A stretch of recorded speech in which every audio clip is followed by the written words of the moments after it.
Les trois s'installèrent à l'abri des rochers, en attendant que le soleil disparaisse derrière la mer. Le vent du soir se levait.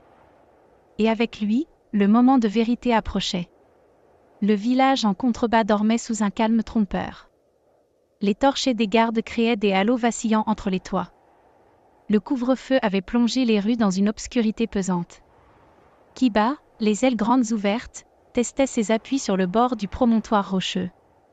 Les plumes de lumière bruissaient doucement sous l'aura qui circulait en lui. Erwin ajustait ses gants, concentré.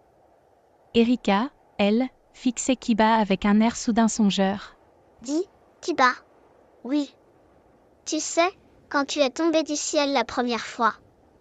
Juste avant de m'écraser ma cible et d'atterrir comme une météorite vivante. Tu volais déjà avec ses ailes? Kiba sourit, un peu embarrassé. Oui. Enfin. À peu près.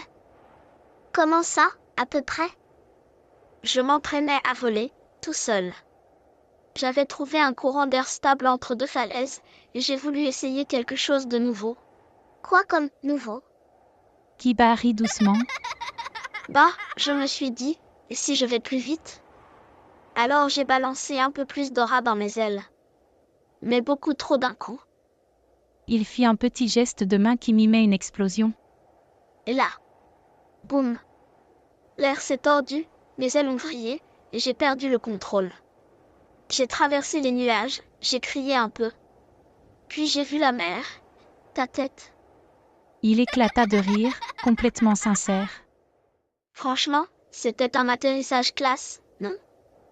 Tu t'es écrasé sur un criminel recherché en déclenchant une explosion d'aura. Parce que t'as voulu aller plus vite? Ouais, mais regarde le bon côté, je l'ai arrêté. Puis nous nous sommes rencontrés comme ça. Erika leva les deux mains au ciel. Je vais mourir. Je vais mourir avec un gosse kamikaze et un vieux tireur fou. Erwin, qui les observait tranquillement, souffla dans sa moustache. Détends-toi. Statistiquement, tomber 2 fois du ciel d'affilée, c'est rare. Cette fois, je maîtrise. Promis. Erika le fixa encore une seconde. Puis soupira longuement.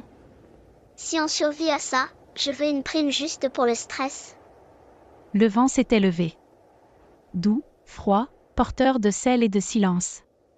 En contrebas, Nirvel dormait, ses ruelles calmes sous les patrouilles qui arpentaient les toits et les places avec des torchers. Kiba, debout sur le rebord rocheux, ferma les yeux. Ses ailes de lumière vibrèrent doucement. L'aura affluait, plus calme que la dernière fois.